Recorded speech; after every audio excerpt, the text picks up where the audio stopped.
صالح افتح الموقع بسرعة، ما تكتب الثانوية نزلت، اكتب رقم جلوسك وعرفني انت جبت ايه. ايه يا بابا يعني اعمل ايه؟ هات طيب وانا هتصرف. ايه ده؟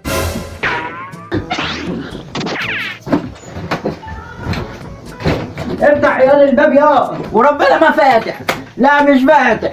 يعني انا بعد المصاريف دي كلها جايب لي 55%. افتح يا بابا، هو مش فاتح. انت هتموتني من الضرب، وربنا ما انا هحلك، ده انا هموتك. افتح يا بابا مش فاتح. طب انت حر.